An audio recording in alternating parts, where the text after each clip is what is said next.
Hey guys, it's Darwin here with my weekly Q&A to answer more of your questions. If you want to ask a question for next week's Q&A, you can either leave it in the comment box below or send me a video question over to darwinonthetrail@yahoo.com, and then next week I'll answer as many as I possibly can. Alright, so let's go ahead and get into this week's first question. When backpacking, do you normally pack/fold your tent up in its stuff sack, or do you just throw it in your bag?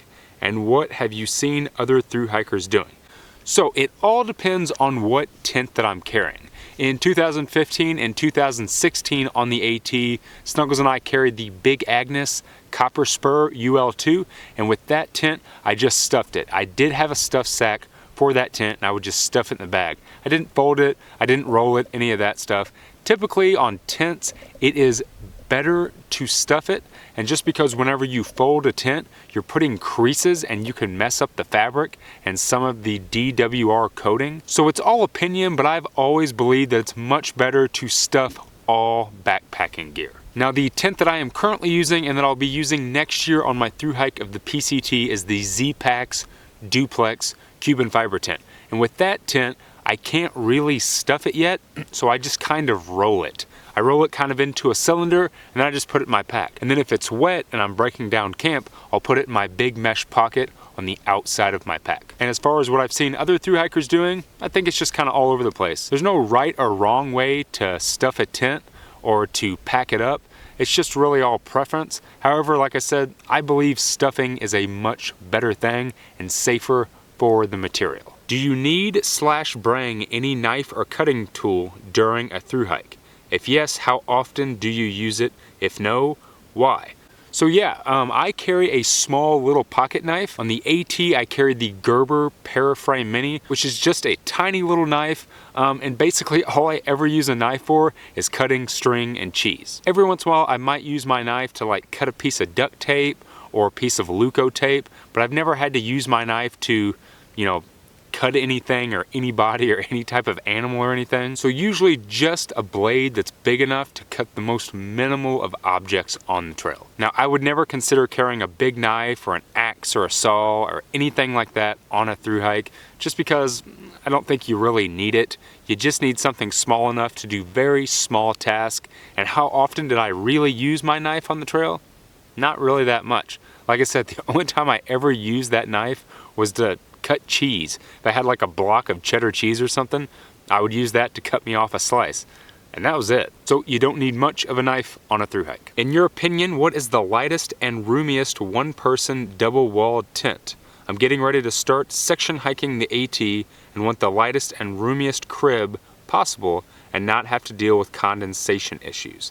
So the tent that I would suggest looking at would be the Big Agnes Copper Spur UL2. That's the tent that Snuggles and I carried on the AT in 2015 and on the AT in 2016. It has a ton of room. It's really lightweight. It is double walled. You can actually set it up without the tent just as a tarp shelter. It does really, really well with condensation. It sheds water. It's a phenomenal tent. So a lot of people use that tent as a one-person tent, so they had plenty of room to lay out and sleep, but then a lot of room next to them to be able to put their pack and any other gear that they had. And if you do have two people, it's nice because it's a double vestibule and a double opening, so you're not having to stumble over each other every time you're getting in and out of the tent. Now, I'm sure there are a lot of really great double-walled two-person tents out on the market, but that is the one that I would suggest checking out. My question, I have a couple of questions, so you can decide which ones you want to go with. But my first question was, how did you get your trail name?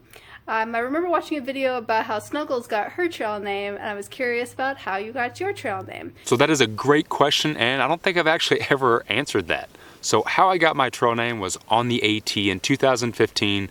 The second night I was on the trail, I was sitting around a campfire and pretty much trying to think of a trail name for everybody. I was just really dead set on giving people trail names, looking at what they were doing, who they looked like, the things that they said, to try to correlate that with a trail name.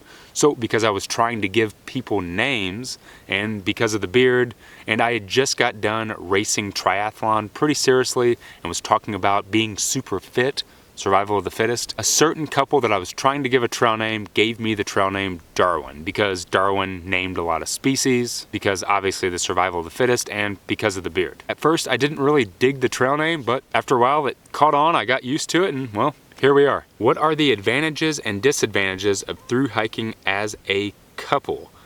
So that is a very, very good question. There are a lot of disadvantages and advantages of thru hiking as a couple. Just to name a few, if you're staying in a hotel or a hostel for the night, sometimes you can get away with splitting a bed and not having to pay so much. If you're like me and you have a beard and you might look creepy out on the trail and you're hiking with your wife or girlfriend, it's easier to get a hitch if you have a woman with you. And obviously someone to always be by your side and someone you can talk to and lean on at the end of a hard day on the trail. And some disadvantages would be, everyone hikes a different pace, so you're not really hiking your own hike, you're hiking your hike, a couple's hike. So one person always has to kind of change their pace for another person, so that can sometimes kind of become hard. And you have to make decisions as a couple. So if one person wants to take a 0 one day and the other person doesn't and wants to hike a 20-mile day, there has to be some sort of compromise. Now, Snuggles and I have talked about doing a whole video on hiking as a couple, and we will be working on that in the future, so keep an eye out for that video. My question for you is, have you ever done a day hike or a multi-day hike or an overnight that has turned out to be not what you were expected, such as trails not being there, too much bushcraft needing to be done to get to where you're needing, campsites not being available or non-existent? How do you handle that?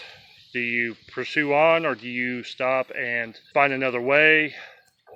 Any help would be appreciated in this. Yeah, all the time. So many times I go out for a hiking or a backpacking trip, things don't go as planned. It happens all the time. Sometimes I have to do a reroute, sometimes I have to dry camp, sometimes the place that I want to go backpacking or hiking in, I just can't because they've closed it off because they're doing something like a controlled burn.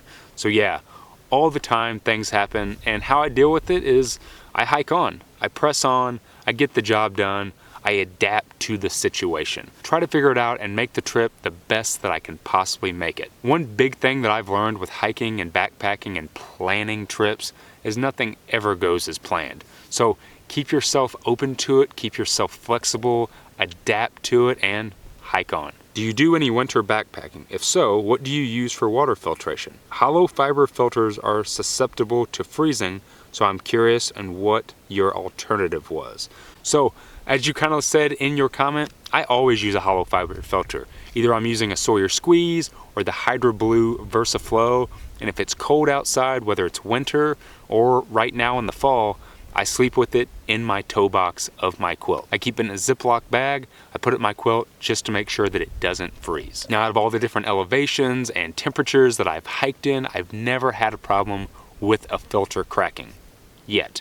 But yeah, I don't use any other type of filter. I'm a total hollow fiber filter guy. All right, guys, last question of the week. Do you ever take any money, credit cards, or any personal papers with you when you go hiking? Haven't seen any wallet or anything like that when you present your gear. I can't imagine that you can walk long distance trails without any form of identity, papers, or money. So where and how do you keep it? So that's a good question. In 2015 and 2016, I carried a small little trail wallet, which was essentially just a little sil nylon zipper pouch, and that's what I carried all my money in. I would keep it in the hood of my pack to make sure that if it was gonna rain, it was nice and sealed in there to where things wouldn't get wet. Now I just use a Ziploc bag. So I usually carry a small sandwich, double zipper Ziploc bag, and I'll put my ID, I'll put my credit card, an insurance card, and a little bit of cash, and that's it. That is my trail wallet. It's easy, it's cheap, you can find them anywhere, so if it rips, if it tears, if it gets wet, if I lose it, I can just find another one in a town and I got a new wallet. All right, guys, so if you want to ask a question for next week's Q&A, you can either leave it in the comment box below or send me a video question over to darwinonthetrail@yahoo.com, and then next week I'll answer as many as I possibly can. If you haven't had a chance yet, go over and check me out on Instagram. I've been posting a lot of new photos lately of some of the things that Snuggles and I have going on throughout the week, plus some pictures of some past hikes. If you found any value in this video, go ahead and hit that like button. Subscribe to my channel if you haven't already. And as always, guys, thanks for watching.